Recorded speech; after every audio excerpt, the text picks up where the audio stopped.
There's lots of frameworks out there. There's the ones that people like. This is the one that I teach. You always have to start with where they are. Yeah. What is the problem? What does it look like? Can you describe it to them better than they can themselves? Like, oh, how do you know?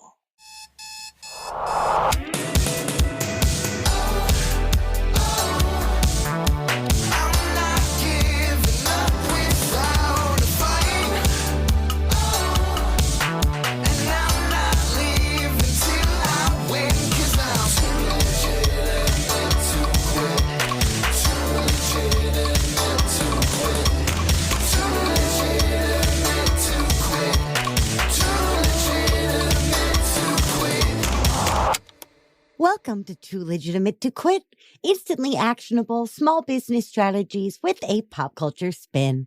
I am your host, non-sleazy sales strategist and self-identified Muppet, Annie P. Ruggles, and my guest today is the incredible Danielle Weil, who I had the pleasure of spending multiple days with, having great adventures at PodFest in Orlando. Danielle Weil is a copy and marketing strategist who helps expert business owners get the tools, resources, and confidence to own their voice in copy.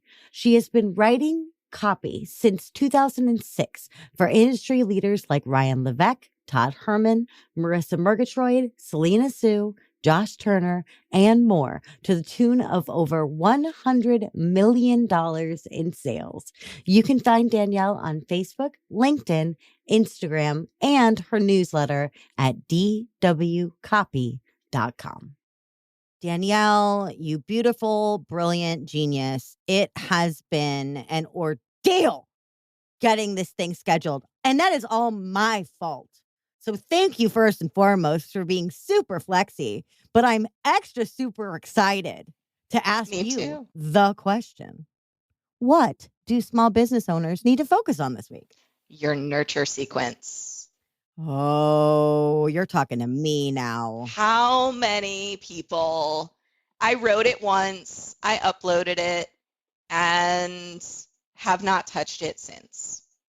Or like me, and you know this because I told you this, you have an amazing 2-email ramp up that then just immediately dies. Like my nurture sequence is it's a nurture blip. It's not quite a sequence. It's a nurture oops. So yeah, in either of those iterations, either you set it and forget it and never check it and never iterate it, or like me, you start really beautifully and then you just roller tycoon your people right off into the abyss of nothingness. Oh gosh. And it's because it's really important, but it's never urgent, right? Yeah. If you do it once, it's there. It's not like, oh, this thing is launching tomorrow. We must send an email. But it really is super important. So I want to bring it top of mind. If you don't have one, maybe consider writing one. If you have one you haven't looked at, maybe look at it this week and see what you can do with it. Because let's talk about the importance of nurturing, because the nurture sequence is really a perfectly named term, right? There's a lot of things that I'm like, I don't know why we call it that, but nurture sequence makes a lot of sense to me in its titling, in that you really are fostering this baby bird of interest, right? Like you are incubating and raising someone's trust and awareness of you. So why is that so important? It's especially when you're doing it via email, when you're doing it in writing, it's your way of a new person who saw something that they liked about you, opted in for your list. Then they go, now what? Okay. And it's time to build the relationship. It's time to, it's actually an opportunity for you to put your best stuff in front of them. And so one technique for creating that nurture sequence, if you don't want to look at a blank page and go, write all these emails, if you are emailing your list regularly, like you should be, go look at that data, take your best performing emails of your nurture content and just put them in as your nurture sequence. Done. Grandpa's favorite acronym for longtime listeners of the show, APF, right? If you already wrote something high performing, use it again. If you wrote something that's not so well performing, slim it down and use something else. Like, you've got this, y'all. You've got this. But no, I love that. And one thing that you said that I think is so key, because I can hear the stomach gurgling of listeners around the world. You said it's an opportunity to put your best stuff out there. People are so darn protective, understandably, of putting their best stuff out there. They don't want to give away too much. They don't want to give people no reason to hire them. Do you have any tips, tricks, or reframes for people that are very sensitive about the amount they give away? Here's the thing.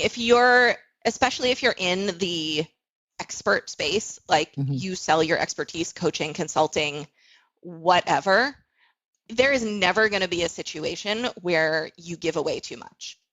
Right. Because when people come to work with you, first of all, you have blown them out of the water with how much you know, but are they going to go and implement it? Maybe. If you've got your really gung-ho folks. But most people, self included, learn something, go take a bunch of notes. I'm like, okay, that's cool. Are we going to do that? You need help. And so even sharing your knowledge, there's no situation in which that will prevent someone from coming to say like, oh, all right, I got it all. I'm good. They still need you. They still need you. They still need you because they need that handheld component, right? And especially when you're proving your expertise, you're probably not their first expert. They have likely explored this space before. So you need to take the opportunity to deepen their understanding of you by showing how you're competitively different and how your expertise varies, right? So the nurture sequence isn't just about proving yourself, it's about differentiating yourself. And letting your personality come through. Because again, it's a really crowded space we're in. There's a lot of people doing what you do and putting a different spin on it. Of course, no one is you, which means that your flavor of ice cream, as I call it, I always ask clients and people like, what's your favorite ice cream flavor and why? It is a great story, which almost always turns into a great email. Yeah. Now I'm just sitting here trying to answer that myself. Gosh. Well, let's do it. What's your favorite ice cream flavor and why? My very favorite ice cream flavor. Jeez. I think I'm a standard mint chip. Oh, is that standard? Like, I think, no, it's not standard. Like, I think a good, well-delivered, well-executed mint chip is a thing of beauty. I agree. It is my favorite flavor too. Hey, there we go. And I've told this story. First of all, I think like I'm a redhead and I wear lots of green, and so my brand is basically mint chocolate chip. And but I tell this story about like that is my favorite ice cream flavor. When I moved to Israel 14 years ago, you can't get it here because Israelis think that mint chocolate tastes like, why would you eat something that tastes like toothpaste? And by the way, that email is in my nurture sequence. So if you go and get on my list, you will get the whole explanation of my husband's reaction to my favorite ice cream flavor. Okay, well, I had to learn how to make it myself from scratch. When we're in Orlando, we are going to eat nothing but mint chip ice cream, like 3 meals a day. You got to get your fill, and then we'll take a bunch of Lactaid. Right? But mint chip is like, what I love about mint chip is that it's a refreshing ice cream because it's got that like crisp, cold mintiness, but it's like, you could have it on a hot day. You could have it on a cold day. It's like universally lovely and always like crisp and fresh and surprising and soothing. And then the chip just gives you that little bit of crunch to remind you to like slow down and actually chew. Yeah. And the story that I tell about it is it actually tastes like freedom to me. I just realized this because we had a Carvel around the corner from my house. Yeah. And I grew up in South Florida. You don't walk anywhere. It is armpit hot and nothing is walking distance. But the Carvel, like it's very humid, like South Florida. But the Carvel was walking distance. So I remember being 10 years old and being allowed to walk to Carvel to get ice cream for the first time. Whoa. And of course, it was mint chocolate chip. And so I was like, oh. And when it's armpit hot and you're a 10-year-old and you walked there, that mint chip is going to feel like the most refreshing thing you could imagine. Amazing. And so I love asking this question because there's always a story or there's always a metaphor you can make with the ice cream itself. And it's like instant content. See, okay, you're bringing up a really amazing point that I try to stress all the time that I never, ever really nail, which is there are emails that seem annoyingly off topic, right? And those exist, right? And there are emails sometimes, even from email strategists and copywriters that I get that I open because they have some catchy gotcha subject line. And then I open it and I'm like, okay, but why did you send me this? And that's not what I'm talking about. What you're talking about is your life being content for your emails because you can always find a way to relate things back to your work. This freaking podcast proves that. We have pulled marketing and sales and business and branding and accounting lessons out of the weirdest stuff, right? But we're drawing the line, we're drawing the comparison. So when you're saying, think about your favorite ice cream, think about your favorite ice cream as a metaphor. Think about your favorite ice cream as a prompt. You're not just emailing me to be like, my favorite ice cream is mint chip. What's yours? Interesting choice how you house that, right? But I think some people are like, oh, I could just email whatever I want. And other people are like, if it's not the most literal application of my work, I can't do it. There's so much gooey goodness in between there, right? So how do we know when something is ripe to be converted to content and when something is just not yet cooked enough to come in? First of all, I believe that you can write an email about anything. And I've done it. I've written emails for the same product. Back in my early days as a writer, I used to write 3 emails a week for the same product. And I did that for 5 years. Mm-hmm. You have to get really, really creative. Yeah, you got to diversify. God, that's a lot of emails. You can turn anything into an email. The key is following the right structure. First of all, using good writing techniques, which I call kind of like the Hollywood intro, where you sort of start in the middle of the story, grab someone in, and then be like, yeah, this is actually what it's all about, like a movie that starts in the middle of the action, and making sure that the point, the lesson, the takeaway is something that matters to your reader, matters to your audience. You gotta have a takeaway, y'all. You can make any story, whether it's compelling story writing, great metaphor, sexy language, whatever it is that you're doing in your email. If the takeaway is not there, people are going to read it and go, well, okay, why? I feel the same way about memoirs. I have made so many freaking enemies in the personal development space because everybody wants to write their memoir. And I'm like, look, I don't care if you write a memoir, but I'd rather you write a self-help book based on your own story that has a dang takeaway. Right? Like, unless you're one of the top 0.5 most interesting people on the planet, I'm probably not going to read a whole book of your life story. I'd rather watch a documentary. But if you can give me a takeaway, something I can apply, something I can learn from, something that'll shorten my learning curve, I'm all in. Mm-hmm. And this is actually it's applicable. Right. And this is one of the reasons, like the details, and this is why I wanted to talk about Outlander. Can we segue into Outlander? Of course we can segue into Outlander. Okay. So I am a big fan of the books. Full disclosure, I have not seen all of the show.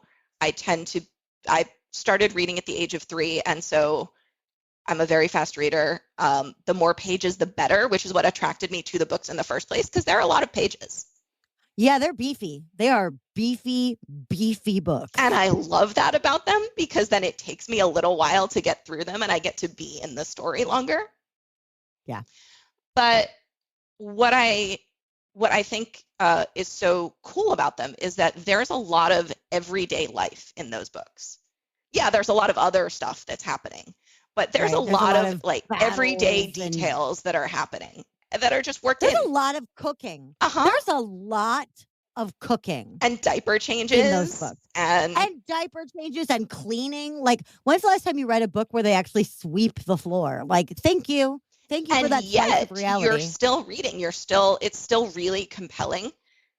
And so that's just an example of how the way that you tell the story and that these small details can be really interesting, can be really important. And so I don't want someone to walk away with like, oh, I have to have an amazing takeaway to be able to write an email. It takes practice. You do probably have something incredible to say. It's just a muscle to practice to make those connections. Yeah, because that's where the relatability comes in, especially if someone is very, very different from you, right? Because we're all trying to show not sameness, but connection. Yes. And the other piece that when I talk about, when I teach my email framework, the thing that I tell people to do before they write is GTF. Okay. G stands for goal, not GTFO, GTF. GTF, goal. Goal, T is for takeaway, and F is for feeling. Ooh. Meaning before you even write the email, you put down, okay, where am I going with this? What is the call to action? What is the goal of this email? What takeaway do I want someone to have? What is the lesson? What's the value? And what do I want them to feel when they're reading it? And that last part, I think, is something a lot of people forget to do. Yes. Yes. Yes. I try to ask every podcast host that has me on their show how they want their listeners to feel at the end of the episode or throughout the episode, because I say the same stuff over and over and over and over and over again, much like writing 3 product emails a week for the same product for 5 years, right? Like, I have my greatest hits. However, how I relate those greatest hits, how I explain them, how I ground them in teaching or application or story, or what language I use. Am I tough love? Am I more motivational? Like, I have so much more of a playground than I allow myself if I focus on how I want and the host wants people to feel. Right? So I think that is so totally true, because I think people focus maybe on the goal. Sometimes they're like, why am I writing this? And that's about as far as they go. They don't necessarily attach the takeaway, as we've already discussed. And because there's no takeaway, we certainly don't focus on the feeling, because normally if we're giving a great takeaway, what we want them to do is change something or do something. Yep. Right? So what we want them to feel is motivated, empowered, over inertia, over the hump, moving forward. Right? We want to have that epiphany feeling. So what are some of the feelings that you think, if people are like, I don't know what the heck I want them to feel, what are some of the feelings that you think make really strong or compelling emails? Okay, so motivation is one, for sure. I want to feel like, oh, yes, I can definitely do this. Desire is another. I want this. Ooh, I am excited to find out more about this. Curiosity. Yep. So like, ooh, all right. I don't know what's behind this link over here, but I would like to find out because you sold it to me in the email and left strategic gaps. FOMO's another one. Like, this thing is happening and all the cool kids are going to be there. And if you don't come, sorry about you. Connection. So some emails are just about relating to someone else. They feel like, oh, I know more about who you are now. I get this. They want to feel. And that's, again, where the sweeping the floor, changing the diapers, patching a hole in the roof, Outlander stuff comes in. It's like, we do want to see that stuff. Yeah. Not only that stuff, but we do want to see it, because these people need to feel real to us. How come nobody ever goes to the bathroom in movies or on TV? Like, I don't need to see them go to the bathroom, but it would be really, really nice if someone would be like, hold on a sec, I gotta pee. I can't. I've got 4 kids. So whenever there is a birth scene in a movie, I'm just like, no. That's not how this works. Without going too far into detail, but that's another pet peeve, because it's not real. Right, it's not real, and it pulls you out of the narrative. It pulls you out of the story when you're like, wait, something's not right here. Even if you can't consciously figure out what that is. If I'm watching, 12 Angry Men, which takes place in one room, and at no point does anyone get up to pee, and they've been there for 2 days, I'm going to be like, I'm going to start worrying about these men's bladders. That's not the point of 12 Angry Men, y'all. No, and I think with movies and, there's some suspension of reality that happens that we've taught ourselves, like to just set aside that so we can enjoy the movie. But when a show, a book, a movie manages to get that realism in there, I think we notice and I think we appreciate it. Yeah, especially because the majority of our listeners and you and me are not selling fiction.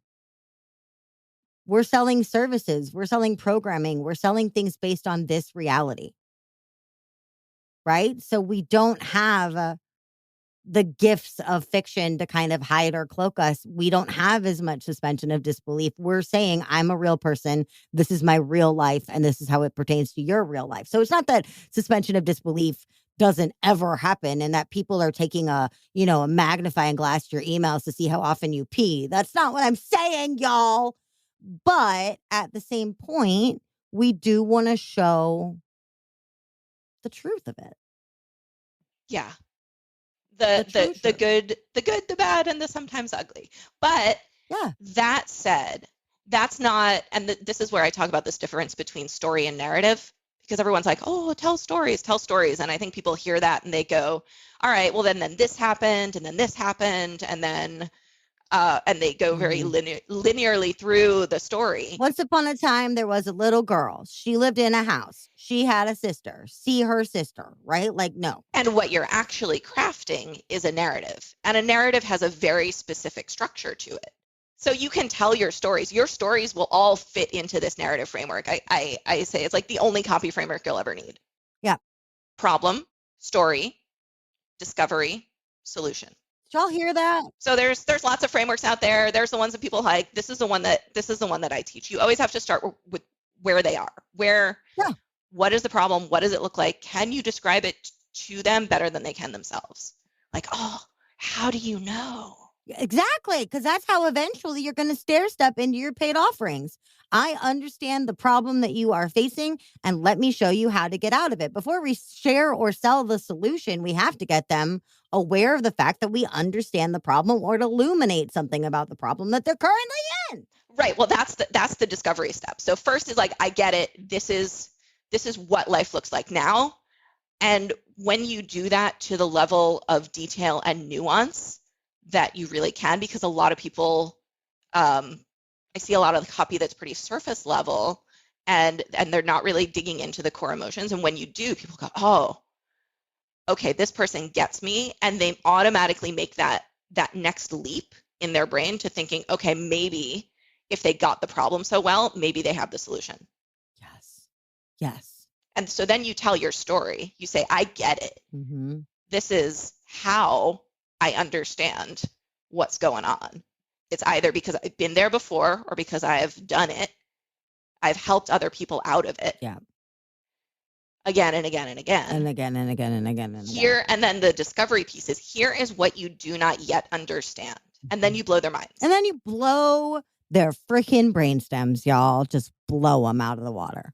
And then the reaction that you want is, oh, the light bulb. We want that light bulb above the head. Ding! And once that moment, this is why it has not worked. Okay, so now what do I do? Right. Now that they know, now you have the curse of knowledge. You actually have to do something about it. Right. Okay, so what do I do? There's your solution. This is also an absolutely gorgeous framework for sales pages. I have a sales page course where I teach you exactly how to do it. Hey! I mean, go grab that, y'all, right now, right? But it's got to flow. We've got to flow from problem to possibility to solution, right? And how we do that is through that discovery phase. How we do that is by showing them that we know where they are. Now, you have used this word so many times this episode, and I'm loving it. And I think there's also a fun little Outlander tie-in here. You keep talking about structure. And a lot of people rebel against structure because they think that structure is too strict. I always think of structure as, especially in writing, as a recipe, right? It's guidelines and firm ones, but there's still all kinds of ways that you can put your own spin on it. So you and I have previously disclosed to each other that we are beautiful, brilliant women who read trashy books. And I love my trashy books. And I will also argue that a lot of modern, although not necessarily contemporary, but a lot of recently written post bodice ripper era romance is actually a very feminist art form, because it puts the female often protagonist in the middle of it and makes her live her own life and make her own choices, right? Especially in historicals. But the reason I bring this up is that romance has very strict genre requirements. One of them being, if it doesn't have an HEA, if it doesn't have a happily ever after, it's not a romance. And as such, how you get there, though, can change, right? Like, there's always got to be person meets person. They can't be together right away, or there would be no need for the plot. So there has to be some kind of misunderstanding or conflict, unfolding of that. I mean, it's Pride and Prejudice 101, right? Regurgitated over and over with smutty bits thrown in. So, what do you say to people that kind of rebel or feel really resistant to obey or embrace structure?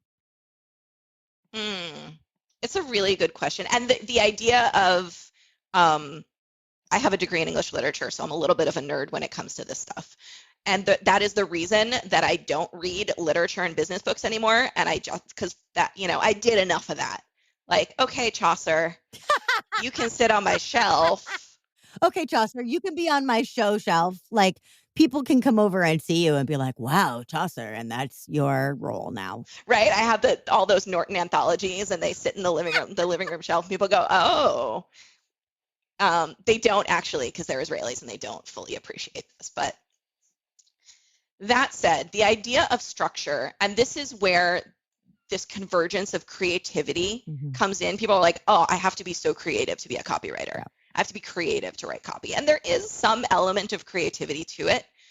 But within that, there is also a lot of structure. And the way that I describe it is kind of like building a bridge. So you're building a bridge from where your ideal audience is right now to where you want them to be, which is credit card in hand going, please take my money, right? Happy customers who come back again and again. And you are not pushing them across that bridge. Your goal is to build it, show them what's on the other side, and make it so easy for them to walk across.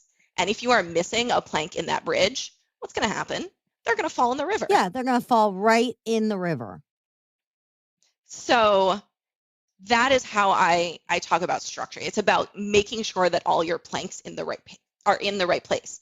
They can be wood. They can be painted purple. They can be whatever you want them to be. Right. You can have 5 or 50 depending on how much of something you need to create, but they have to be in the right order and they have to be evenly spaced. And the structures actually allow you the freedom to be more creative. It's at sitting in front of a blank page or a blank canvas going, I can paint anything. I don't know. Whereas if somebody gives you a prompt, and I've done this in workshops with people, or I've had a little baggie of different words, random words, the Beatles, submarines, deep sea diving, random things. And you have to go write an email about it in 20 minutes. You would not believe the amazing copy that comes out of that exercise because you have given someone a constraint. And so structure is actually a way to make it easier, a way to free your brain up to be creative. Y'all hear that? Structure frees your brain. It doesn't bind you. It frees your brain because you know what criterion you have to fit. And you know what deliverables you have to deliver. And you know how you're going to get from point A to point Z. Good for you. And within that, you can be as creative as you want to be. And of course, not all structure is going to fit each thing. Sometimes you need to shift a little bit in terms of if you're looking at a sales page, like, oh no, I think this section needs to go here this time. There's a lot of ways to get there. But if you are working with no structure, nothing to begin with, you're just making it harder for yourself. Yes, infinitely harder. Because how are you know when you've met your goals? You won't. You won't. Now, let's differentiate structure from templates Okay. for a sec, Yes, please. because it depends, of course, where you're getting your templates from and what kind of templates they are. But in most cases, and I've seen a lot of them, they are actually going to give you too much restriction Mm-hmm. to be able to have, like, there's a balance Right. of structure, right? There's fill in this blank over here with a benefit, Yes. right? Fill in this blank with a benefit, or describe your person's problem using 6 to 8 points. Which one gives you more flexibility? Mm-hmm. Mm-hmm. Right. And which one is not going to sound like what everybody else is doing? Right. Which one isn't going to be like, oh, it's this email that somebody must be selling as a swipe? Right. I mean, God, I could do a whole episode about swipe files, but you know what? It's fine. Also one thing that I think is really important in structure, and one thing we can also pull out of Outlander, specifically the books, is that that's a series, right? And so we're talking about nurture sequences today. And one of the most important functions of an email sequence is to make sure that people feel, there's feeling again, motivated to open the next dang email. So Oh, is yeah. there something we can learn from book series like Outlander to show us, should we be using things like cliffhangers? Should we be including next up? Should we, what can we do? What can we learn from serial books about writing serial emails? I think all of those techniques are useful, right? Open loops, cliffhangers, coming up, stay tuned for. But I think the most compelling reason, and the reason that there are 9 Outlander books and all kinds of offshoots, and people keep reading them, is because the characters are just so darn likable. Yeah. And because you want to be in the world. You want to be in that world because it is so detailed, Mm-hmm. and so, in many cases, realistic to the level of, like, these are real human things that are happening. Mm-hmm. And so when you have emails that are full of real human things happening, people will want to read the next one. Yeah. And Outlander is also a mashup of two very different worlds, right? So, and two very different cultures and two very different times and two very different worlds with these same characters over and over throughout, right? So, what about when you are dealing with a dichotomy of your own, maybe two different segments of the same audience, or two parallel offers, or two calls to action you're driving? Like, how do we maintain that balance? Should we be doing two at once? Should we really be focusing on 1740 over 1945? What should we do?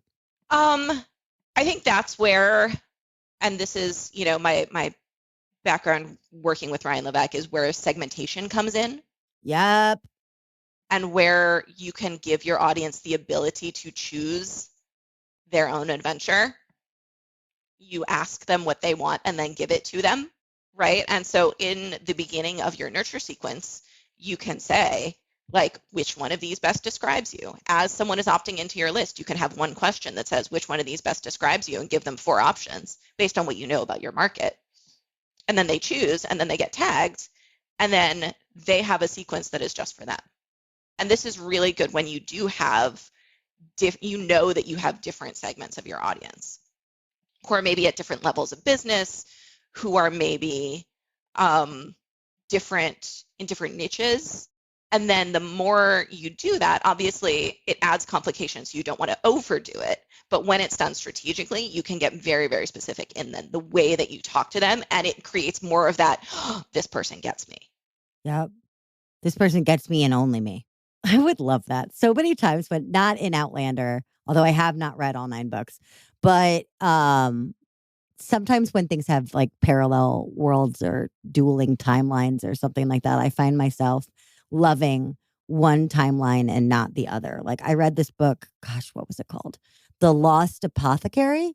And it was like a new discovering old, but they're showing us the old. And I didn't really care for the new, but I loved the old. So if someone had Ryan Levesque asked me if I would like a version of only the old stuff, that's the opt-in I would have taken. I would write a Yeah, whole book just of the old stuff. But nobody asked me. Nobody is segmenting novels for me, which is why I guess it's great that we're creating emails, right? for sure, for sure. And that thing about having two timelines and Okay. Claire, so we're gonna get into the books for a second. Claire comes Yeah. into the 18th century from post World War II, and she has this curse of knowledge. Mhm. She knows some of what's going to happen. She's not the best student of history, so she doesn't know all the details. But Right. okay, there's a war coming, Right. and or what germs are, and the people around you have no idea. Right. You know why you need to boil water from the river. Right. And so how do you explain germs? And there's this scene in one of the books where she's explaining what a germ is to Jamie, and he's like, how do you explain that to somebody who has no idea? How do you, and relating it back to business, how do you translate what you do for people just at the beginning of the journey in a way that they can understand? You have I feel like sometimes we're in this place of unconscious competence. We know our stuff, and Yes. finding ways to explain it, finding ways to explain germs in the 18th century. Oh my gosh. I think that's so huge because for Claire, it's so basic. Yeah, it's like, clearly we need to boil this. Cover your mouth when you cough and boil stuff and wash your hands. But, I love that idea of that curse of knowledge because that's so totally true. And I see that a lot I see it all kinds of stuff, any kind of technical jargon or startup-y language or buzzwords or whatever. But especially my friends and clients in the woo-woo community have a tendency to use these big, like, chakra activation and your chi and your this and your that and your human design and your blah blah blah and your blah blah blah Alchemization, and the awakening, alchemization of the awakening inner of knowing. right. And I'm like, y'all, that's not actually. I know that you know what that means. And I know that you want your ideal person to know what that means, but they might need some definitions and they might need a little bit more nurturing because it seems so simplistic to you, but Jamie doesn't know what a germ is. Right. And that is where stories, metaphors, taking your ice cream story and turning it into an explanation of Yeah. what chakras are. Why not? Right. Why Someone do not? this, please. Yeah, no And kidding. Give me a glossary. I would love that. then it just makes it allows you to access something that people can relate and Mhm. take these concepts that I think people assume meanings of, but everybody assumes something different. Yeah. And these esoteric concepts, and really bring them down to earth and ground them in something that is also sticky and memorable. Yeah. Totally. Ice cream is sticky. Ice cream is sticky, memorable, and delicious. What else? Amen. What else haven't I asked you about Outlander? Okay, so Claire, again, coming into the 18th century where the role of women, it was a little bit different. A little bit different. A little, and she gets a reputation very quickly for speaking her mind. Mm-hmm. And people go, "You're not like other women here. You actually say what you think." And like the scene in the beginning where she's in the hunt, she's cursing, and the guys are all going like, What? "Who are you?" Right. And speaking your mind, standing out in a situation where it may be easier to blend in.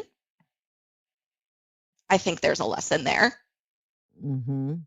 I mean, there's a lesson in your own life. You moved to Israel from Florida.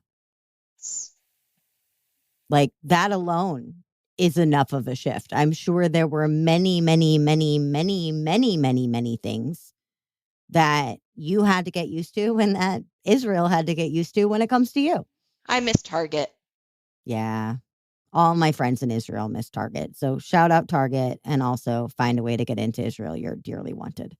And mint chip ice cream. Yes, that too. Although I have my trusty ice cream maker now. There you It's go. actually surprisingly easy. Really? Yeah. Huh. All right, everybody. Your homework this week is to make ice cream. No, just kidding. It's not. But your homework this week is to think about your favorite ice cream. At least that's going to be part of it. right? But I think that's huge and change is scary. And I think sometimes when we're writing these emails and we're promising these great big life altering changes, we lose track of the sight that the problem is scary, and that also doesn't mean that the solution isn't also scary. Yes. Right? Like changing something, getting over the hump, getting what you want, looking at yourself in the mirror, understanding your past mistakes and correcting them, or missteps and correcting them, challenging yourself. All of these things are scary. Right. So that's another reason why we can't just jump to the solution because we think it's so much easier to talk about than the pain point. That can inflict pain if we rush too quickly to the end goal. Like Claire has to struggle to learn how to live between these worlds. Claire and Jamie have to get to know each other after they're married. Like, there's a struggle here. There's a mountain to climb here. We can't just have Claire go back in time and suddenly be like, feudal life. This works so beautifully for me. And yes, by all means, I will stop speaking until spoken to, and I will do nothing but make babies. Sure. Like, no, that's painful. That's challenging. That's change. Right? Like, as much as you wanted to move to Israel, I'm sure parts of it were tough. But you decide that you want to go back and meet an author from your shelf, not Chaucer, not Chaucer, Not Chaucer. but you're going to go back and you're going to have a discussion about writing with a writer and co-create something with a writer from history. Who are you co-creating with? I mean, I feel like the answer is clear, Diana, and she's still around. So, hey, if you're listening to this, if you're listening, book 10 could be right now. Imagine. Amazing. All right. And what is the best way for our listeners who need you for their emails, for their projects, for their 9-book anthologies? What's the best way for them to start a conversation with you? So the first thing is you should go and get my 30 subject line shortcuts, because we talked about structure, we talked about frameworks, and those we won't give you a template. We will give you structures and ideas to work in. dwcopy.com/subject lines. Go get it, and then you will get my emails, and you can read all about why my husband thinks mint chocolate chip tastes like toothpaste, the wild boars in my front yard, and all kinds of other adventures. And then once you do, let me know that you've got it by sending me a DM on Instagram. And what's your Instagram? At Danielle K. Weil, Weil. Phenomenal. Y'all, go get that subject guide. I'm going to get it right now, because if you're on my mailing list, you know that mine have not really been up to snuff lately, but that's why I have a podcast, so I can meet people who tell me to fix it. Danielle, it has been an absolute delight having you here, sharing time and sharing space with me on this plane. I'm so glad we didn't have to go back to feudal times to get it done. Me too. Thank you for being my guest today. Thank you for having me. Y'all, I will be back in just a second with my final thought and your homework for the week. So go grab a cup of your favorite ice cream and come right back.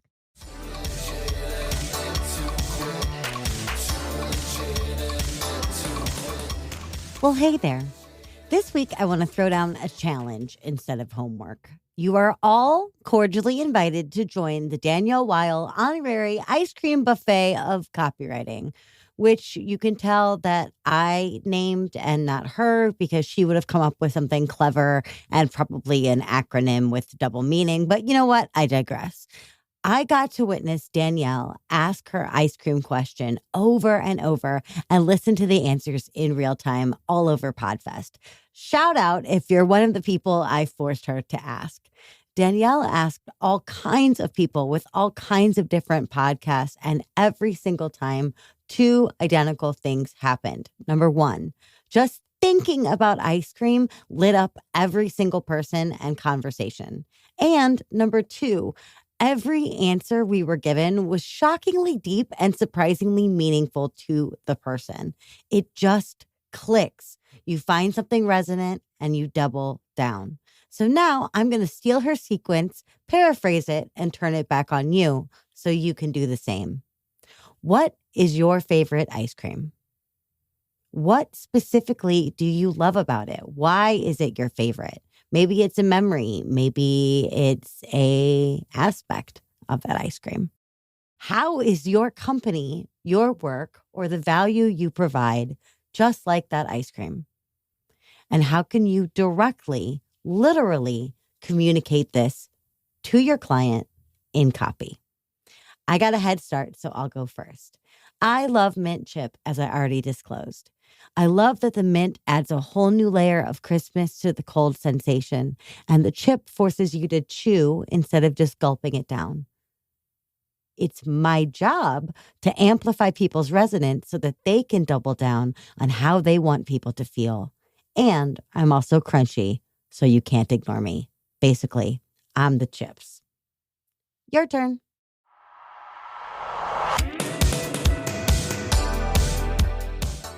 Hey, thanks for listening. If this episode kept you laughing and learning, I have 2 requests for you. First, make sure you hit that subscribe or follow button, depending on your platform, so you never miss an episode. And also, more importantly, if you are looking for support, inspiration, networking, collaborations, or just a chance to hang out with me, Annie P. Ruggles, and our fantastic guests, make sure that you are a member of our LinkedIn community, The Legitimati. It is a weird and wonderful place. I can't even believe it's on LinkedIn, and we want you there. You'll find the link in the show notes. Big shout out, as always, to the fabulous dudes who helped me make this show. My producer and editor, Andrew Sims of Hypable Impact. My theme composer, Riley Horbasio. And my show art creator, Francois Vigneault. See you next time.